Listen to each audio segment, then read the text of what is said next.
c'est l'heure de lui parler. Quel beau rendez-vous à chaque semaine que j'attends toujours avec presque autant d'anxiété que le Père Noël. Puis les deux ont de quoi en commun. C'est pas la bédaine, c'est la barbe. Doc Mayou, bon matin. Salut Daniel. Ça me fait plaisir. L'introduction de Tony Truant. Ah ben écoute, moi je suis dans une forme splendide ce matin, d'autant plus qu'on attend de la neige, hein, et c'est pas au psy que je vais apprendre que le mauvais temps, tout ça, ça excite les animaux. Ben, ça dépend. Ça en fait terrer quelques-uns, puis ça en excite d'autres, c'est vrai. Oui, mais moi... C'est bizarre pareil, hein, chez l'être humain, tu peux avoir des réactions diamétralement opposées face au même phénomène. Ainsi va la nature humaine et la complexité de l'être humain. As-tu un petit exemple vite? Daniel, parlant de complexité de l'être humain, là, il y a quelque chose, écoute, j'ai une brochette de nos têtes publiques là, qui volent pas haut, là. Ouais. Écoute, Yves Lamontagne, Jean Charest, Claudette Carbonneau, puis Monique Lépine, là, la mère du tueur de Polytechnique. Oui.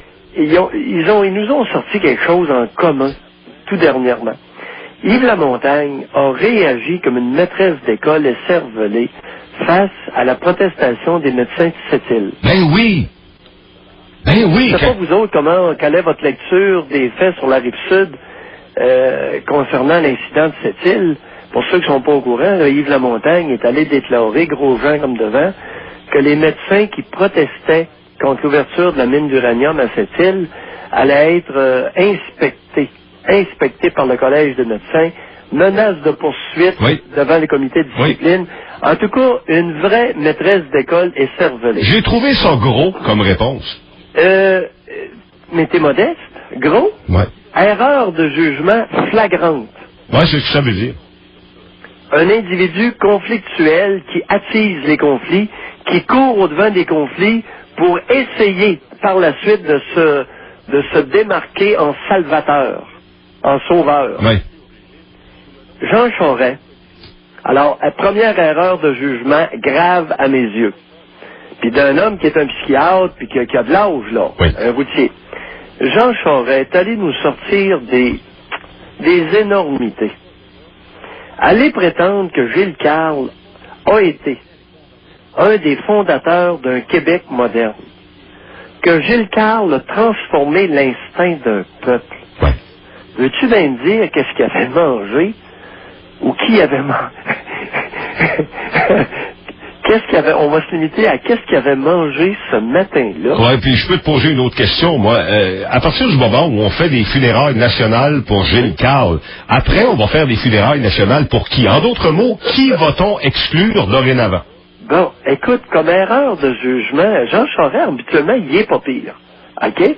Mais là, écoute, je n'ai aucune idée de ce à quoi il réfère. S'il y en a qui le savent, là, écrivez à Daniel ce matin, envoyez-lui des courriels, parce que Gilles Carle, un des fondateurs d'un Québec moderne, je regrette les copains, je n'ai aucune idée de ce à quoi ça réfère. Ouais. Bien pire, il en a remis. Après ça, il s'en va dire que Gilles Carle a transformé l'instinct d'un peuple. Oui. Daniel, as-tu idée qu'est-ce qu'il veut dire quand il dit une niaiserie comme ça? Mais Pierre, je vais te raconter une petite anecdote en 20 secondes. On prend ton temps, on a du temps. Au moment du décès de Gilles Carle, quand tout ça, là, est livré à la presse, c'est-à-dire Gilles Carle est décédé, il y aura des funérailles nationales et toute l'affaire, moi, j'entre en onde le lundi matin.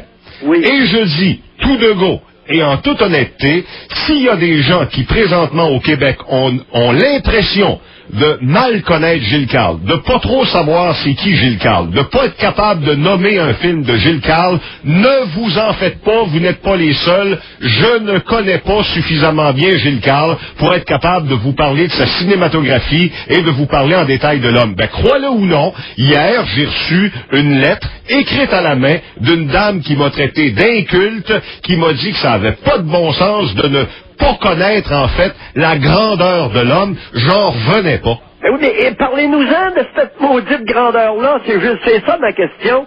S'il est si grand que ça, dites-nous ce qu'il a fait. Allez pas nous sortir des clichés éculés à la Jean Charest. As-tu vu un de ses films, toi? Oui, La vraie nature de Bernadette et Les mâles. Arrête donc, t'en as vu deux? Sérieux? Je suis amateur de cinéma, j'ai jamais vu aucun de ses films. Sérieux, j'ai vu les deux. La mort d'un bûcheron aussi avec Carole Laure. Puis? Parce que c'est de ma génération. Non, mais attends un peu. Puis, est-ce que ça a changé quelque chose dans ton instinct? Non, je crois pas. La vraie nature de Bernadette, c'était quand même un film intéressant pour l'époque, puis aujourd'hui, ça peut devenir une pièce d'anthologie. Mais ce que je veux dire, Pierre, c'est que, écoute, Madame Sainte-Marie, là, je sais pas si tu l'as raté, celle-là, mais tu m'en as pas parlé encore. Madame Sainte-Marie a dit... Non, écoute, on a des choses importantes à parler, là. OK? Mais Madame Sainte-Marie a dit que Gilles Carle avait été aussi important pour le Québec que René Lévesque. Ben oui, OK. Écoute, c'est une nobody, là. On va parler de choses un peu plus sérieuses. Claudette Carbonneau. Oui. Parce qu'on va continuer notre liste d'individus qui ont commis des erreurs de jugement. Oui. Claudette Carbonneau, ce matin, dans le Journal de Montréal, elle suggère, que pour ceux qui la connaissent pas, parce qu'elle n'est pas tellement connue, là, Claudette Carbonneau, c'est la présidente de la CSN. Syndicat, le fameux syndicat Ben oui. C'est un syndicat de boutique, là. Ben oui. Alors, Claudette Carbonneau, ce matin, dans le Journal de Montréal, suggère rien de moins qu'une hausse d'impôts au Québec de près de 1 milliard pour payer les fonctionnaires. C'est épouvantable. Si ça n'est pas une erreur de jugement, sacrément, les erreurs de jugement n'existent pas. Non, mais ça, c'est épouvantable. Tu vas pas, en période de crise économique, aller soumettre humblement que pour régler la convention collective, Daniel les fonctionnaires, Saint-Pierre. tu vas charger plus de taxes et d'impôts. Daniel Saint-Pierre, rappelle-toi au moins une chose de Mailloux. Mailloux répète qu'une société féminine, une société, c'est-à-dire qui épouse majoritairement des attitudes de bonnes femmes, de femmes, est une société inférieure. Et j'en suis profondément convaincu. Ouais, mais là, fais attention. Là, tu viens de dire quelque chose de gros, là. Là, tu viens de dire quelque chose de gros. Puis, je vais te répéter ce que j'ai compris. Tu me diras si j'ai bien compris. Tu m'as dit qu'une société qui, finalement, là, se dirige à partir d'idées de bonnes femmes est une société inférieure. Donc, définitivement, tu as très bien compris. Donc, les bonnes femmes, comme tu les appelles, sont des inférieures. Oui, à cause de leur jugement. Alors, une société, une collectivité... Attends un peu. Les femmes sont des inférieures. Non, attends un peu. Non, c'est pas ça l'idée. C'est qu'un groupe, une collectivité qui fonctionne selon des attitudes féminines va s'enliser, stagner, reculer. C'est pas que les femmes sont inférieures, c'est une collectivité, un groupe d'hommes et de femmes qui va fonctionner. C'est pas sans raison que les hommes existent. C'est là où je veux en venir. Je te dis pas que les femmes sont inférieures, je te dis que les hommes sont essentiels, tout autant que les femmes. Ouais, mais là, t'es pas... Non, mais dans ton commentaire, Pierre, attends un peu, tu t'en sauveras pas vite de même, là. Ah oui, dans ton commentaire, t'es loin de faire référence à l'égalité, là. Alors, je référais à l'exclusivité féminine. Alors, c'est une caricature, c'est même pas une caricature, c'est un énoncé pour bien voir quelque chose. Alors, regarde bien. Une société patriarcale, tout le monde sait que c'est une société inférieure. Alors, regarde les pays du Maghreb. Pays du Maghreb et du Moyen-Orient. Oui. Hein, les claques à la gueule aux bonnes femmes, coup de pied dans le derrière, yaros, puis en tout cas, ça fesse, puis rien qu'en masse. OK? Puis quand il a envie de se vider la poche, envoie, bébé à genoux, puis suce, monsieur, puis des histoires comme ça. Et je ne caricature même pas. Ça, c'est une société patriarcale, c'est pourri, tout le monde le sait. Oui. Mais ce que personne ne sait, c'est qu'une maudite société matriarcale, ça a l'air de quoi? C'est une collectivité, c'est une société inférieure qui fonctionne pas plus qu'une société patriarcale. Heureusement que j'ai creusé un peu, je m'étais pas rendu compte que tu étais en train de me parler du point d'équilibre. Bon, on y vient. Mais parfois, il faut aller d'un extrême, alors les deux extrêmes. OK? Que ce soit la société patriarcale, elle, c'est connu que ça n'a pas d'allure, Daniel. OK? Oui. Tout le monde est d'accord là-dessus. Oui. Mais une société matriarcale, il n'y a personne d'autre que Mailloux qui dit « Hey, attention les ticlins, c'est aussi pire que l'autre à l'autre bout! » Je comprends. Et le plus bel exemple, c'est Claudette Carbonneau. Elle suggère une hausse d'impôts d'1 milliard pour donner des salaires aux fonctionnaires. Mm-hmm. Es-tu tombé sur la tête, bonne femme? Mm-hmm. Hein, Yves Lamontagne, ce grand féminisé. Et dans une société, faites attention les amis, parce que dans une société matriarcale, c'est pas uniquement des femmes qu'il va y avoir à l'avant-plan. C'est pas uniquement des Pauline Marois, des Claudette Carbonneau, puis ces cossins-là. Comprends-tu? Elle traîne avec elle des hommes soumis bien féminisés, qui reproduisent les attitudes féminines. Et là, Jean Charest, il n'a pas fait attention. Il s'est fait attraper dans le sale. Je pense que Michou aurait avantage à lui tenir un petit caucus, puis dire, Jean, tu sais, t'as un peu de testicule entre les deux jambes, faudrait que ça paraisse. C'est un homme de toi. C'est un homme de toi, là. Des niaiseries comme ça, répète-en pas trop. Ouais. Parce qu'il y a du monde allumé qui vont te demander, Jean, qu'est-ce que tu veux dire par tes niaiseries? Est-ce que t'en as d'autres dans ta liste? Monique Lépine. Oui, ça c'est la mère de Marc Lépine. Le tueur de la Polytechnique. Oui. Hey, pourriez-vous l'enlever de sous les caméras? Pourquoi? Oui, mais c'est gênant. Elle m'est sympathique, moi, cette dame-là. Oui. Ah oui. Puis lorsqu'elle conclut son entrevue en disant que régulièrement, elle a des conversations avec son fils décédé. Je pense que Daniel, c'est à faire attention. Oui, mais je respecte ça, moi. Regarde, le danger dans une société, c'est en plein ça. Une société féminine, là, c'est une société qui va se mettre à respecter les respectables. Ben non, Pierre. Il y a plein de monde qui parle à leur père défunt, puis leur mère défunte, puis les enfants défunts, puis les saints, puis je respecte ça. C'est bien leurs affaires, ça. Ça change quoi dans la vie du monde, ça, là? C'est un signe d'infériorité extrêmement malsaine. Ben non, tout le monde fait ça. C'est un signe de régression. Ben non, attends un peu, tout le monde fait ça, là. Enlève-moi, moi, je le fais pas. OK. OK, j'ai perdu un enfant, j'ai perdu mon père, et puis tu peux être sûr que je leur fais pas la causette. Jamais? Non.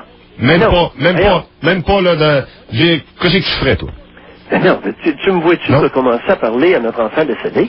Ben non, mais écoute. Voyons, tu m'appellerais pas. Je te sors une niaiserie comme ça ce matin. Je suis pas dans l'intimité de Pierre Mailloux, moi. Bon. Mais elle s'avance et déclare ça sur la place publique. Garde bien, là. Oui. C'est qu'une société féminine accepte et se soumet à la violence, accepte et se soumet à l'irrespectable, régresse facilement. Et dans le cas de Monique Lépine, c'est non seulement une erreur de jugement, mais on est en droit de s'interroger sur sa santé mentale. Ça va jusque-là dans ce cas-là. Ton point de vue, pas le mien. Si elle est saine d'esprit, je dis bien, j'ai des réserves, à ce moment-là, elle montre des signes de régression. Et la régression chez l'adulte est nécessairement malsaine. Régression, c'est redevenir à un stade de pensée extrêmement primaire, comme on voit chez les petits-enfants de 5-6 ans. Mm-hmm. OK? Les enfants de 4 à 6 ans parlent à leurs poupées, à leur monde imaginaire, etc. C'est normal. Ils croient que les choses surviennent par magie. OK? Quand ils ont un cadeau, c'est pas papa puis maman qui est allé travailler, c'est le Père Noël qui nous descend ça, c'est le petit Jésus qui l'a fait des étoiles. Comprends-tu? Mais c'est complètement non, Pierre.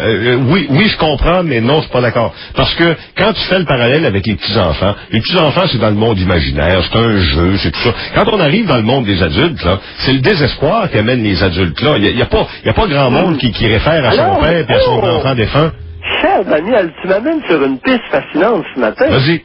Sais-tu qu'est-ce que tu es en train d'insinuer? Vas-y. Learned helplessness.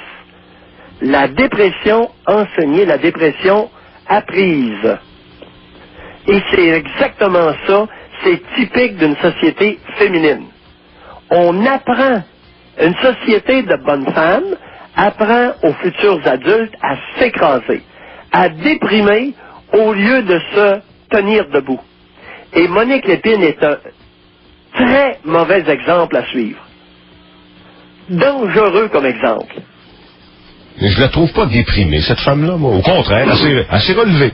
C'est relevé. Elle n'a pas peur de se montrer et de dire, voici, je suis Monique Lépine. Mon fils a tué les femmes à Polytechnique. Elle aurait eu avantage à se taire. Deuxièmement, c'est une infirmière de profession. Elle aurait dû nous parler des visites de son fils à l'hôpital Sainte-Justine en psychiatrie, alors qu'il avait 11 ans. Mm-hmm. Son manque de transparence. Mais là, on parle d'une entrevue, là, que je n'ai pas vue d'ailleurs. Mais il y en a eu d'autres où elle en a parlé. J'en ai entendu plusieurs parce qu'elle prend beaucoup de place et elle donne des conférences dans les écoles. Alors, je considère que cette femme-là est une nuisance publique. Oh. une nuisance publique et elle perpétue le mythe de la dépression apprise. Okay. Écrasez-vous. Okay. Et ça, c'est dangereux au Québec. Pierre, je te souhaite une maudite bonne semaine. On se reparle. Salut, Daniel. Salut. Dans le cadre de la campagne